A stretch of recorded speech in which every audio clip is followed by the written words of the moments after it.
Bienvenue à vous. Nous nous retrouvons donc pour poursuivre l'étude du chapitre 12 du livre de Daniel. J'espère que vous allez bien et que votre famille également se porte bien. Aujourd'hui, inscrit dans le livre. Nous continuons donc à réfléchir sur le verset 1, le premier verset du chapitre 12. Et je vous invite maintenant à incliner la tête et nous ferons une courte prière. Notre Dieu, notre Père Céleste, merci de ta présence et merci de nous permettre de mettre du temps pour étudier ta parole. Nous voudrions, Seigneur, que tu puisses nous accorder encore une fois ton Saint-Esprit, cet esprit qui nous permettra de mieux comprendre ce que tu as à nous dire. Sois avec nous, garde-nous ainsi que toute notre famille. Nous te demandons tout cela en ton nom et pour ta gloire. Amen.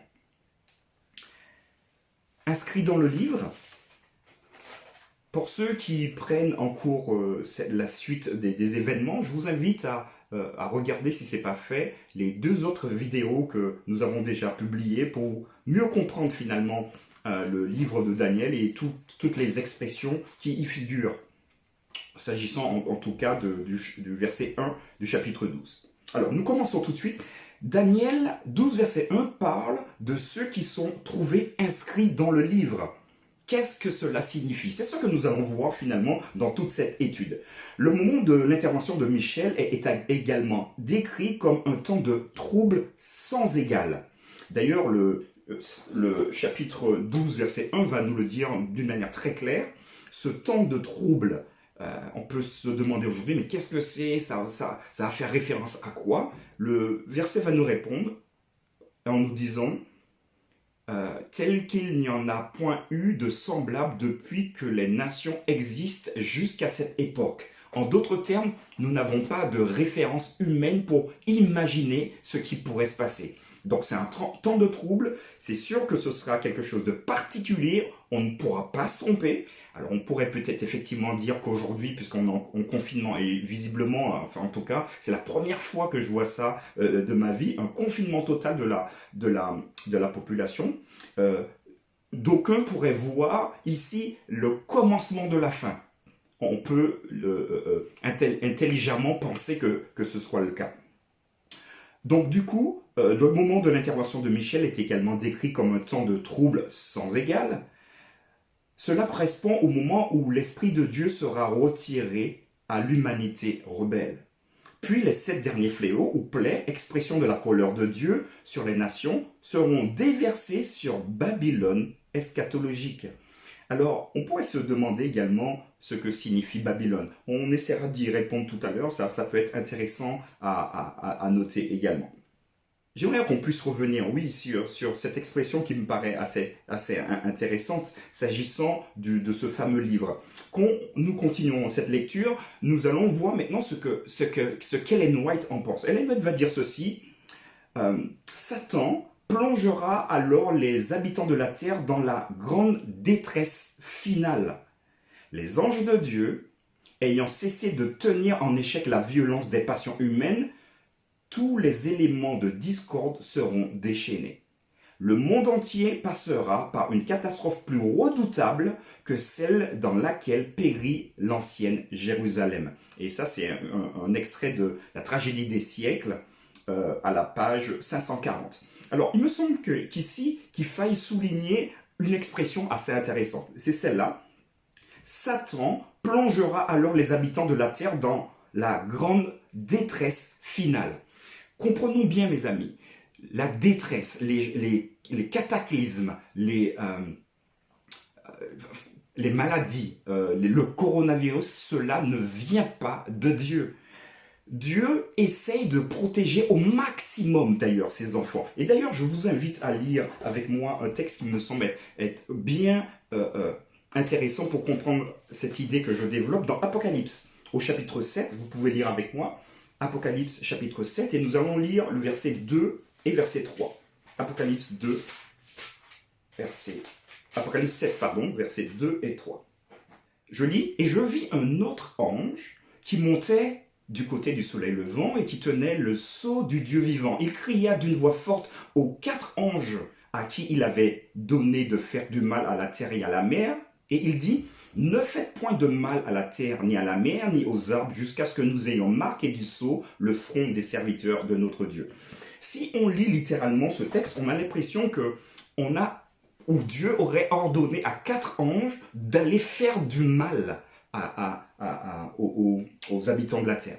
Mais dans le contexte, nous comprenons bien que ces 4 anges-là, justement, alors je ne vais pas faire l'étude de l'Apocalypse ici, mais vous l'avez déjà faite, mais on pourra revenir dessus si besoin, sont là justement pour retenir les catastrophes. Les catastrophes sont amorcées par Satan lui-même et quelque part nous y participons par la pollution, par le fait que nous consommons plus que la planète puisse produire en un an. En fait, c'est une combinaison de tout cela et Dieu dans sa grande bonté j'ai envie de dire, ne nous laisse pas périr parce que logiquement on devrait déjà être mort depuis bien longtemps. Mais il y a 4 anges, donc une expression ici prophétique de Daniel, qui retiennent les vents.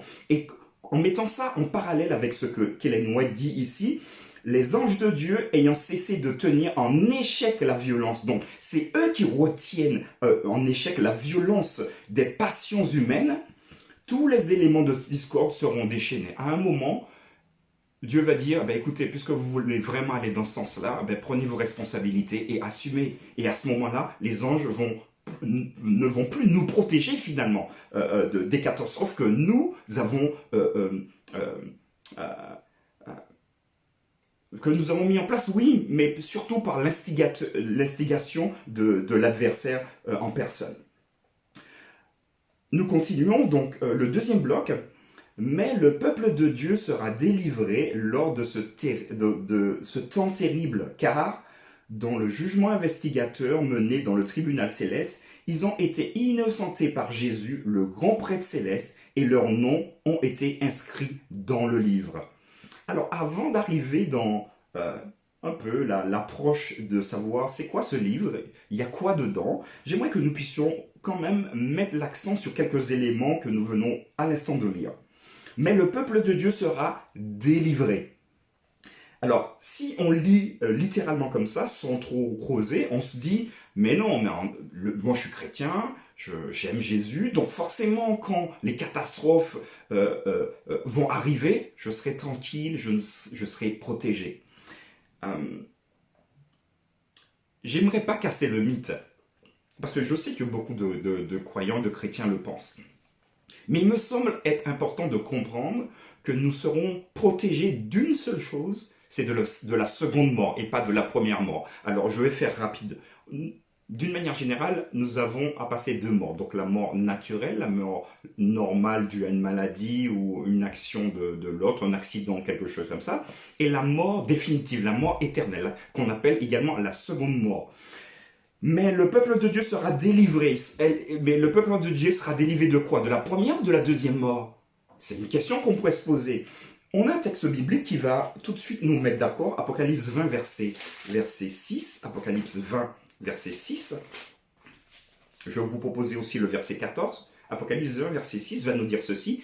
Heureux et saints ceux qui ont part à la première résurrection, donc ça veut dire, ils sont morts, donc il y en a qui sont saints, mais ils ont part à la première résurrection, car la seconde mort n'a point de pouvoir sur eux. La seconde mort qui n'a point de pouvoir. Il me semble être évident de dire ici, mes amis, que Dieu va nous protéger des conséquences définitives du péché. Et ici, je traduis l'expression comme la seconde mort, mais pas de la première mort. Nous pouvons très bien décéder maintenant. Nous pouvons aussi perdre la vie dans ce moment de trouble terrible, mais nous restons cachés en Christ. Nous restons accrochés à lui, car même si la première mort, j'ai envie de dire, nous a eu, la deuxième ne nous aura pas parce que nous sommes attachés au Christ. J'aimerais vous proposer le deuxième texte également, Apocalypse 20, verset 14. Et regardez ce qui est intéressant ici. Et la mort et le séjour des morts furent jetés dans l'étang de feu. C'est la seconde mort, l'étang de feu. Alors ici, on a la mort et le séjour des morts. Alors, schématiquement, on pourra dire la mort, la première mort, le séjour de mort, c'est là où on reste. Un séjour, c'est là où on reste pour un certain temps. Donc du coup, première mort et deuxième mort seront jetés dans les temps de feu dans le sens où la première et la seconde sera détruite d'une manière définitive. Donc ici, il me semble que quand le texte ici va dire « mais le peuple de Dieu sera délivré », on sera bien évidemment délivré de la seconde mort, mais il est possible que vous et moi, nous puissions perdre la vie parce que quand Satan va se déchaîner, il essaiera à tout prix d'éliminer le maximum de personnes. Mais notre sauvegarde, heureusement, est en Christ. Et d'ailleurs, je vous ai proposé hier ou avant-hier ce magnifique texte de Jean 11, verset 25. Alors, on va le reprendre parce qu'il est beau celui-là. Jean 11, verset 25, que je vais relire avec vous, pour nous permettre de ne pas avoir peur de la première mort. Et le texte va dire, Jésus lui dit, « Je suis la résurrection et la vie. Celui qui croit en moi, quand même... celui qui croit en moi vivra. » Donc ça c'est génial, génial. Quand même il serait mort. Alors même si on meurt. Alors je sais, hein, je le répète souvent, mais c'est notre conviction, c'est ma conviction en tout cas. J'espère que vous partagez cette conviction-là de rester accroché à Dieu, parce que la première mort, oui, ça va faire du mal. Oui, on sera triste, mais c'est la résurrection qui sera magnifique pour chacun. Nous continuons donc. Mais le peuple de Dieu sera délivré lors de ce temps terrible. Alors ce temps terrible, on en a parlé, et d'ailleurs Jésus va en parler aussi dans Matthieu 24, verset 15. Alors on va le prendre aussi, Matthieu 24, verset 15, parce qu'il va le reprendre aussi, Jésus, Matthieu 24, verset 15. Oui, c'est pourquoi lorsque vous verrez l'abomination et de la désolation dont a parlé le prophète Daniel, nous y sommes dans le livre de Daniel, établi en lieu saint, que celui qui lit fasse attention. Donc Jésus va faire mention ici de ce temps terrible. Alors historiquement, c'est Monsieur Antiochus Épiphane, on en a déjà parlé avant, en l'an 167, donc avant notre ère, il va mettre une pression féroce sur les Juifs et une pression féroce sur tous les croyants. Il veut plus que les Juifs étudient la Torah. Il ne veut plus non plus que les Juifs aillent à Jérusalem, donc dans le temple, pour pouvoir prier. Et donc finalement, il va faire quelque chose d'horrible. En tout cas, aujourd'hui, on peut regarder ça avec un peu de recul, même si on peut trouver ça horrible. Mais il va sacrifier des porcs, donc des cochons, dans le temple de Jérusalem. Alors là, je crois que c'était le summum du summum. Alors imaginez-vous qu'aujourd'hui, vous arrivez dans l'une de vos communautés, et puis vous voyez des cochons égorgés dans le temple. Alors, quel que soit l'animal, c'est sûr, c'est déjà... horrible, mais imaginez-vous en plus un animal impur dans un lieu qui a une vocation de louer et de célébrer Dieu, un animal impur. Donc c'est vraiment choquant.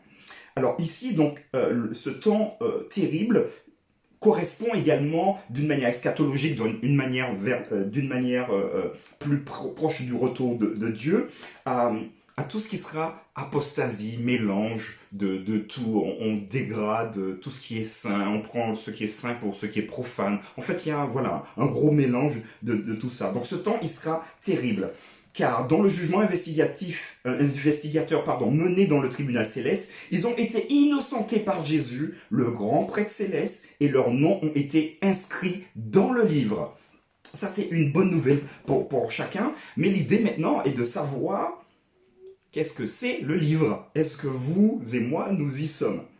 Pour comprendre la signification de ce livre, nous devons garder à l'esprit que la Bible mentionne deux types de livres célestes.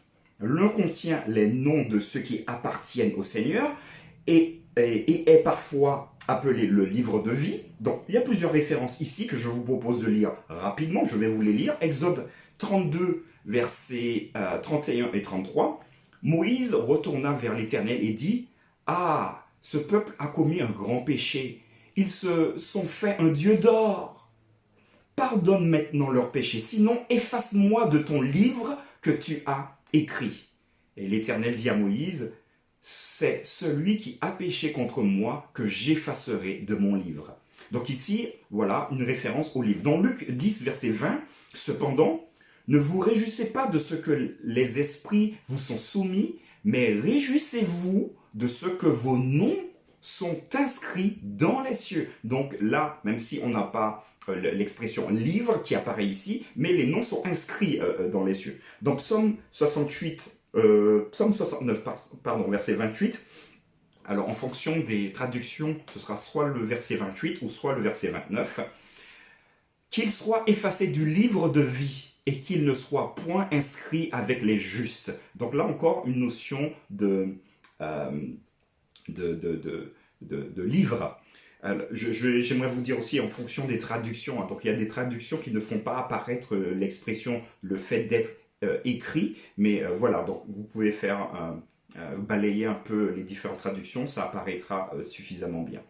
Ensuite, dans Philippiens 4, verset 3, et toi aussi, fidèle collègue, oui, je te prie de les aider, elles qui ont combattu pour l'évangile avec moi, et avec Clément et mes autres compagnons d'œuvre, dont les noms sont dans le livre de vie.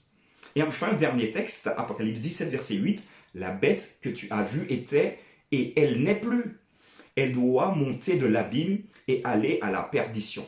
Et les habitants de la terre, ceux dont le nom n'a pas été écrit dès la fondation du monde dans le livre de vie. Voilà, donc toutes les références que vous pouvez retrouver, que vous pouvez relire tranquillement à la maison.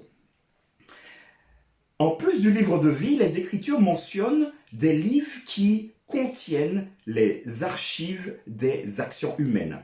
Alors, vous pouvez lire Psaume 56, verset 8 et Malachie 3, verset 16. Donc, ce sont les livres utilisés dans le tribunal céleste pour déterminer l'engagement de chacun envers le Seigneur.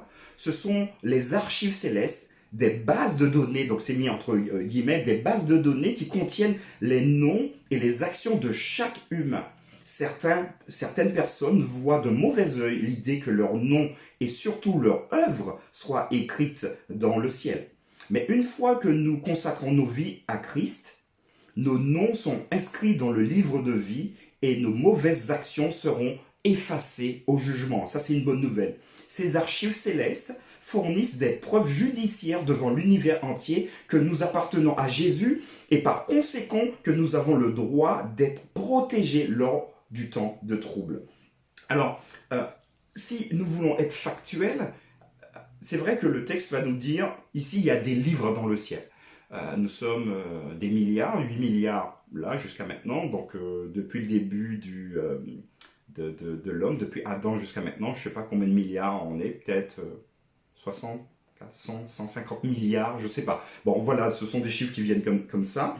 Alors, personnellement, j'ai du mal à comprendre qu'il y ait autant de livres. Alors vous imaginez que pour consulter 150 milliards de livres, mais il me semble qu'ici, plus que le livre dans le sens, l'outil, la chose, l'élément, le bouquin, il me semble que nous sommes inscrits dans l'idée, dans l'Esprit de Dieu. Et Dieu peut nous donner accès, comme le Saint-Esprit le fait, par exemple, pour Daniel, il va le transporter en esprit. C'est-à-dire que nous pouvons avoir accès à des choses, mais directement dans notre cerveau.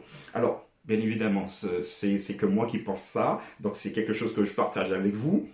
Ceux qui pensent qu'il y a vraiment des livres, qu'il y a des milliards de livres où on pourra aller consulter des livres, vous pouvez, il n'y a pas de souci. Mais je pense que la capacité de Dieu à pouvoir nous faire toucher des choses impalpables et aussi possible, il l'a fait pour Daniel en le projetant voilà, dans la vraie vision de Dieu. Il l'a fait aussi dans l'Apocalypse avec Jean, où il a pris Jean, il a projeté Jean dans quelque chose de formidable, de majestueux. Donc je pense également qu'il est capable de le faire aussi pour les actions des hommes. Donc Dieu garde tout ça en mémoire et peut également nous donner accès à tout cela.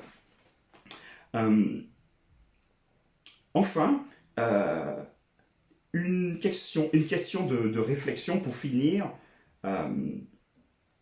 Comment se fait-il que seule la justice de Christ qui nous est imputée soit notre seul espoir d'être trouvé écrit dans le livre. Donc ici, écrit dans le livre de vie, bien évidemment.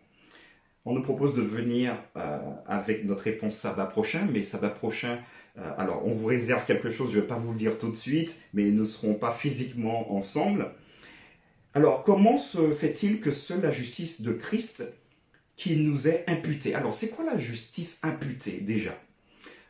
Alors c'est un concept théologique, la justice imputée, vous trouverez pas ça comme ça dans la Bible, c'est un concept théologique qui finalement va nous donner accès à la justice du Christ. Et en fait, la justice imputée, c'est de dire que la justice du Christ nous appartient, nous est transmise gratuitement sans rien faire.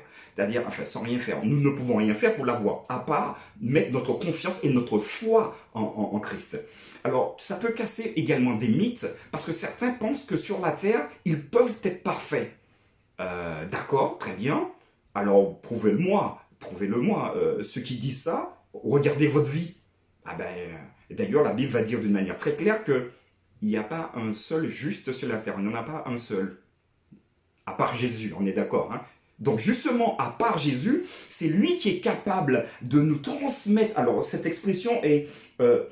il nous transmet extrinsèquement, pas intrinsèquement, mais extrinsèquement. Ça veut dire, alors c'est en dehors de moi, c'est-à-dire que la justice, je ne l'ai pas en moi. C'est parce que ça vient de l'extérieur, extrinsèquement, que ça vient de Jésus qui me la donne pour moi tout seul, quoi. Il me la donne gratuitement, sans quoi que ce soit que j'ai pu faire. Ça sous-entend pas que je puisse faire n'importe quoi et puis il me la donne. C'est parce que je suis accroché à lui. Et quand je suis accroché à lui, je suis également dans une dynamique. Mais néanmoins, tout ce que nous pourrons faire de bien ne pèsera pas face à la justice que le Christ nous donne. Finalement, quand nous sommes accrochés à Jésus, pour savoir si nous sommes sauvés ou pas, j'ai envie de dire, et ce sera un exemple, Dieu va regarder, et si nous sommes accrochés à Jésus, il va voir Jésus. Il va pas nous voir, il va voir Jésus. Et il va nous dire, ah ben toi, c'est bon, parce que tu es accroché à mon fils, et parce que lui te donne sa justice, tout va bien. Par contre, si on n'a pas Jésus, on a dit Jésus c'est n'importe quoi, il est mort, il n'existe plus, quand Dieu va nous regarder, il va nous voir tels que nous sommes. Et bien évidemment, on aura fait de bonnes choses dans nos vies, mais on en aura fait aussi des mauvaises. Et il va nous dire, ben, tu n'es pas suffisamment qualifié pour venir dans mon règne. Donc voilà, grosso modo, enfin non, quand même, avec précision, cette expression, la justice imputée. Alors, comment se fait-il que seule la justice du Christ qui nous est imputée soit notre seul espoir d'être trouvé inscrit dans le livre de vie? Alors voilà, c'est une question que vous devriez vous poser. Faisons confiance totalement à Dieu. Faisons confiance totalement à Jésus également, parce que lui, il est notre intercesseur. Nous avons vu cette expression-là, notre intercesseur. Et c'est lui qui va gérer la fin des temps, et c'est lui également qui gère aujourd'hui notre vie entière. Voilà, nous en avons fini pour aujourd'hui. Donc demain, nous verrons une nouvelle étude, la résurrection. Nous allons étayer un peu ce thème. D'ici là, je vous souhaite une belle journée pour ceux qui regardent le matin ou une bonne soirée pour ceux qui sont plutôt là le soir. Portez-vous bien et je vous dis à bientôt.